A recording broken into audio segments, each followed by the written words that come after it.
السلام علیکم. که سبا ته شمس استاد کافر شي نو تاسو به څه کوئ؟ که چېرته سبا ته تاسو داسې یو څه واورئ زما په اړه باندې د یو بل دعوتګر په اړه باندې چې اصلا تاسو ته د منلو وړ نه وي، نو تاسو به څه کوئ؟ کېدای شي تاسو یو ډېر یو ښه شخصیت، یو ښه عالم، یو ښه نفر چې تاسو پې باور لرئ، پې اعتماد لرئ، داسې یو کار وکړي، داسې یو ویډیو راوځي چې اصلا د اسلام په خلاف وي، نو تاسو به څه کوئ؟ کېدای شي سبا ته زموږ څوک ویډیو راوباسي، کټ کړي را کټ کړي او ګډوډې تاسې واورئ زموږ نه، نو تاسو به څه کوئ؟ کېدای شي سبا ته داسې یو څه تاسو ووینئ او یا واورئ چې اصلا ستاسو په دماغو کې هم نه تېرېږي، اصلا ستاسو توقع نه وي، خو داسې یو څه واورئ چې صراحتا کفر وي، شرکیات وي، نو تاسو به څه کوئ؟ کېدای شي یو د ډېر بزرګ انسان په اړه باندې تاسو ته ویډیو راشي چې دغه د دا ثبوت دې سړي زنا کړې ده، نو تاسو به څه کوئ د الله بندګانو؟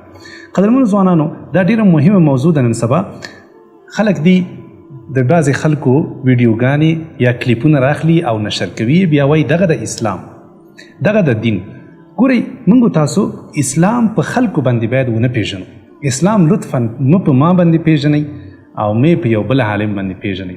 اسلام لکه څرنګه چې دین ده دغه رقم یې وپیژنئ. دا د الله جل جلاله دین ده، مکمل دین ده، الحمدلله. ټوله خیر خواهي په دې دین کې شته ده. اسلام نیمګړی دین نه ده او نه هم داسې څه پکې شته دي چې زموږ ستاسو عقل یې ونه مني او یا زموږ ستاسو د منطق خلاف وي. اسلام کې هر څه الحمدلله داسې یو بهترینه طریقه باندې برابر شوي دي چې هم په دنیا کې زموږ ستاسو په ګټه باندې تمامیږي او هم په آخرت کې. اسلام کې مکمله خیر خواهي ده. هیڅکله هم داسې مه کوئ چې تاسو اسلام یو چا پورې وتړئ. که سبا ته زما په اړه باندې ویډیو راوځي، ثبوت راوځي چې دا غل ده، د ټولې دنیا پیسې غلا کړي دي، نو تاسو به څه کوئ؟ د الله بندګانو له دین نه مه اوړئ. دین دا هر چا ته ارزښت لري، یو ډېر یو قیمتي شی ده. زموږ ستاسو په ژوند کې چې دین نه وي که نه، زموږ ستاسو دا ژوند بې معنا ده او بې معنا ده. ګورئ، لطفا له اسلام نه مه تېرېږئ. که چېرته دا ټوله دنیا هم واوړي، دا ټوله دنیا په دې بل مخ واوړي، موږ تاسو به له اسلام نه تېرېږو. نبي علیه الصلاة والسلام یو صحابي ته نصیحت کوي، وایي لا تشرک بالله، وایي د الله سره شرک مه جوړوه، کافر کېږه مه، حتی که ته ټوټې ټوټې هم شي، حتی که ته وسوځول هم شي. سبحان الله، تر دې اندازې پورې موږ تاسو باید محکم یو. که یو څوک تا ته اور هم واچوي، که یو څوک دې ټوټې ټوټې کې داسې په تبر باندې اره دي کړي، خو بیا به هم موږ تاسو له اسلام او له دې دین نه نه اوړو.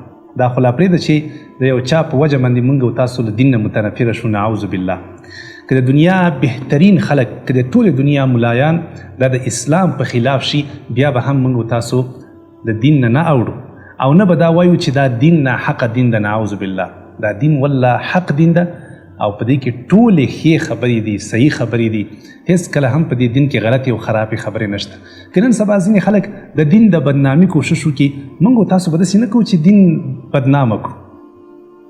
دومره خو کولی شو چې دا په خپله باندې په دې دین باندې محکم پاتې شو، ځکه دا خلک، دا انسانان نه موږ تاسو د الله له عذاب نه بچ کولی شي د قیامت په ورځ باندې او نه مو جنت ته داخلولی شي. دا انسانان په خپله باندې الله ته محتاج دي. کېدای شي یو ښه انسان، یو بزرګ انسان، یو پیر، یو داسې روحاني شخصیت چې تاسو د تل لپاره ور باندې باور کړی دی، یو دم د اسلام په خلاف حرکتونه له هغه نه څرګند شي. موږ تاسو داسې نشو کولی چې دین بدنامه کړو. نه، دین هماغه رقم ارزښت لري، هماغه رقم به زموږ ستاسو په ذهنونو کې د قدر وړ شی وي او موږ تاسو بیا هم د الله لپاره عبادت کوو. موږ تاسو د انسانانو بندګان نه یو. په دې باندې باید دا ذهنونه خلاص کړو چې موږ تاسو نه د انسانانو په خاطر باندې ایمان راوړئ او نه د انسانانو بندګان یو. موږ په هغه لوی رب باندې ایمان راوړئ او دا مو منلی ده چې هغه رب حق ده او دین هم حق ده.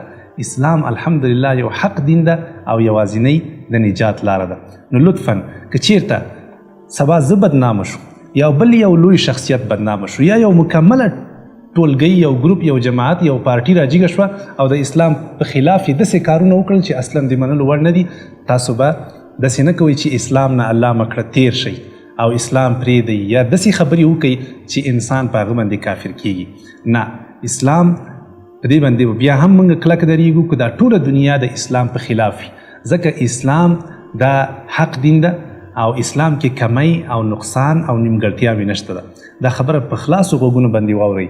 که سبا الله مکړه ملایان راجیګ شي او ووایي چې دا خو پرېږده تاسو باندې موږ د ښځو تعلیم بند کړی نن د باندې مکمل تعلیم بندو، نران هم نشي کولی چې دې نه وروسته تعلیم وکړي.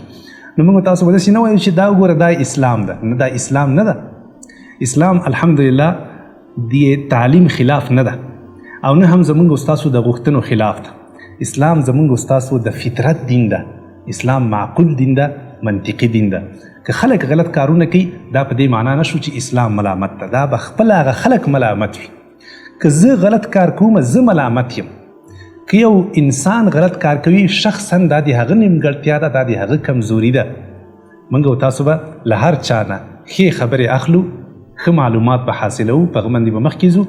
خو که یو څوک غلطه خبره وکړي، هغه که هر څوک وي چې د اسلام خلاف وي، مونږ ته د قابل د منلو نه وي، نو هغه خبره رد ده او اسلام پورې تړاو نه لري. ډېر یو بهترین خلک په دې زموږ استاسو په دې تاریخ کې تیر شوي دي.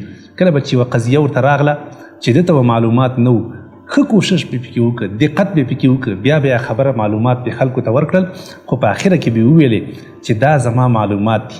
که چېرته معلومات زما صحیح وي نو دا د الله له طرفه دي، دا د الله فضل ده په ما باندې. خو که چېرته زما معلومات غلط وي نو دا د شیطان له طرفه دي. اسلام الله جل جلاله او د هغه پیغمبر له دې نه بري ده او له دې نه بیزاره ده. موږ تاسو به په اسلام باندې له زړه نه عمل کوو او له اسلام سره مینه او محبت کوو او په هیڅ وخت کې به د خلکو په وجه باندې د اسلام نه تیریږو. والسلام علیکم ورحمت الله.